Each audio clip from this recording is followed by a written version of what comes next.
Well, hi, everybody. I'm Don Stewart, and welcome to our second edition of Breaking News for this Independence Day, Friday, July 4th, 2025, as we continue to look at the stories that come across the wire. And we've had four important ones since we met earlier this morning, so let's get right to them.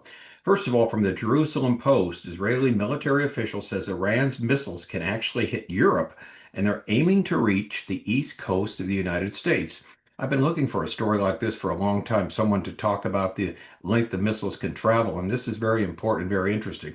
Now, along this line, which is not good news, the last remaining nuclear inspectors leave Iran after Parliament outlaws the IAEA cooperation. That's a Reuters story. We'll deal with it.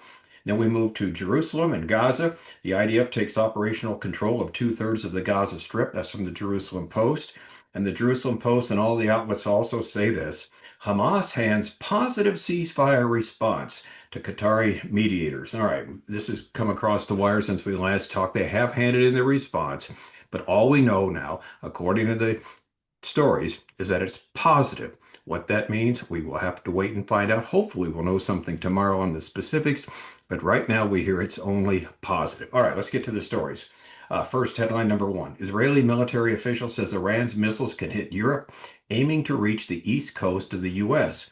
Even with the limitation of only 400 missile launchers, the Iranian regime has been able to launch devastating strikes, an Israeli military official said. He confirmed that Iran's ballistic missile capabilities now pose an existential threat to both Israel and the broader Middle East.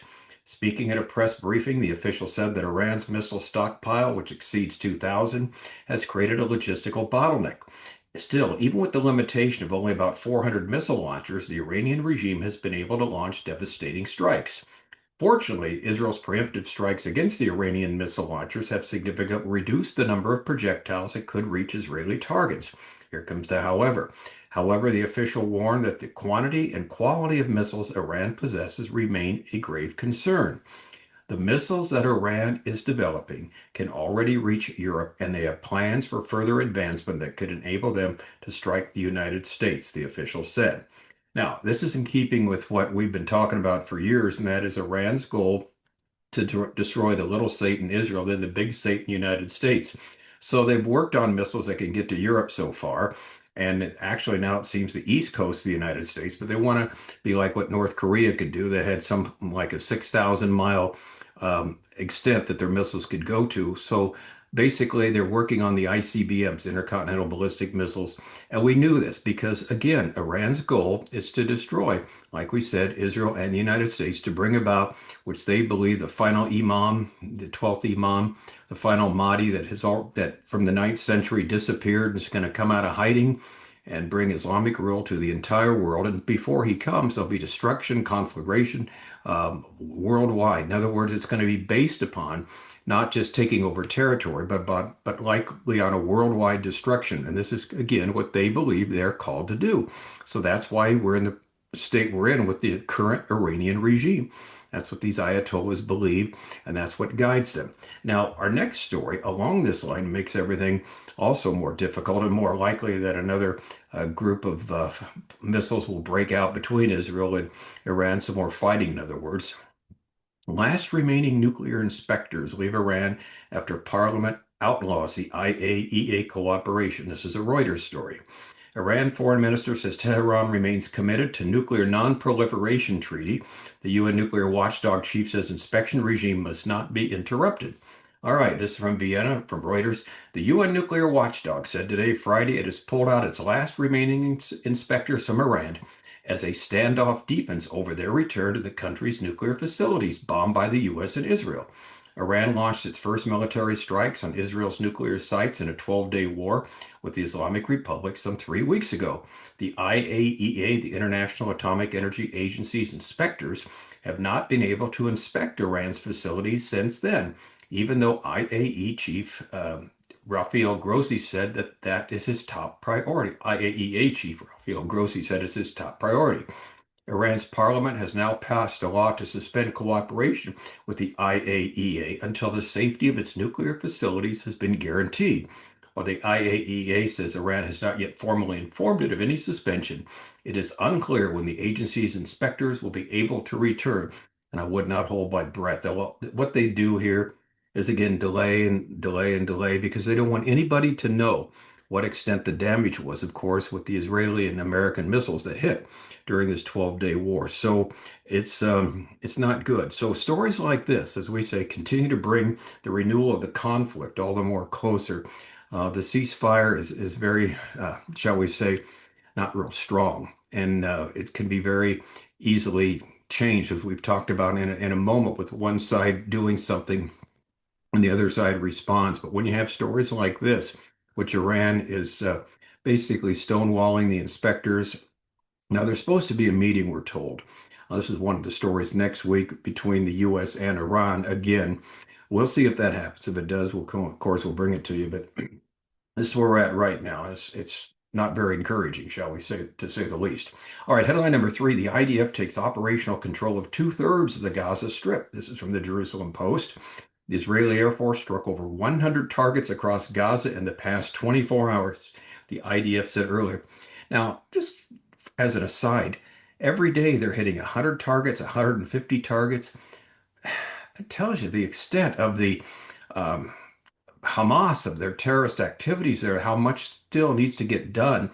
Now, according to this article, two-thirds of the Gaza Strip's under their control, but they've been hitting over and over again for almost 2 years now, and it's still a long way to go. The IDF has taken operational control over 65% of the Gaza Strip. That means 35% is not under their control. With over 100 terrorists killed in the last week, the IDF and Shin Bet announced Friday evening. That's today. The terrorists killed in the Southern Command over the past week included the head of the combat support staff in Hamas's military wing, a division head of the Khan Yunis Brigade Operations Department, a company commander in the Zaytun Battalion, and a company commander in the Sabra Battalion. They were killed by troops under the guidance of Shin Bet and the military intelligence. In other words, they're knocking off the leaders here, they're knocking off people in command, in control, and yet it seems someone just moves up the ladder to replace them. Now, what we do know, the replacements, whether it be in the field or in command, are not as experienced, not as knowledgeable, and that's the one good thing about this. But they keep bringing people on. The article goes on to say the Air Force struck over 100 terror targets across Gaza in the past 24 hours. Since the renewed Gaza operations, the Air Force has struck over 7,500 sites used by terrorist organizations, including weapon storage depots, rocket launchers, underground tunnels, and terrorists themselves. Troops have destroyed weapon depots, killed terrorists both in close quarter combat and in airstrikes guided by the division's Fire Control Center. In other words, the fighting is certainly not done. It's getting closer to being finished, but it's a huge, huge problem. And as we talked about, one of the main problems in Gaza are the tunnels, the underground tunnels, the anywhere from 200 to 500 miles of tunnels underground, that where they can hide, where they've developed things.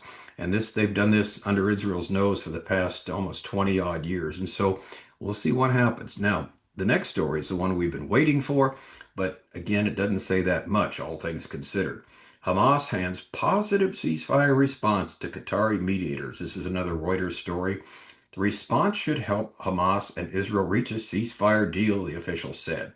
Hamas handed a positive response to the ceasefire and hostage deal proposal to mediators on Friday evening. A Palestinian official familiar with the matter told Reuters. Now, we knew they were going to do it Friday evening. Why? Basically because Tuesday, Israel said they're going to go for the latest deal. And we're supposed to hear the next day, within 24 hours, a Hamas response, delay, delay, delay. And what do? They delay until now, which is the Sabbath in Israel, it's Shabbat, when everything's shut down. And then they said it. So there can't be a real response to it until about 24 hours from now. We'll see. Again, according to the report, we've handed the mediators, Qatar and Egypt, our response to ceasefire proposal. A Hamas official told Reuters on conditional anonymity. The response should help, we are told, Hamas and Israel facilitate reaching a deal, the official said. According to Al Aribaya, Qatar mediators received a guarantee from the U.S. that the war would not resume after a 60-day truce. Let me read that again. According to what these Qatar mediators have been told by the United States, that the war would not resume after a 60-day truce. In other words, this is just not a ceasefire. This would ostensibly mean the end of the war. Hamas demanded that Washington agree to be an official guarantor for a permanent end to the war, al-Arabiya added. Now, again, when we read the Israeli sources, they say, no, we agree to no such thing. Well, 60-day ceasefire, but if we can't come to an agreement, then we continue the fighting. And so this is going to be, we'll see if this is a sticking point, which is going to kill the deal.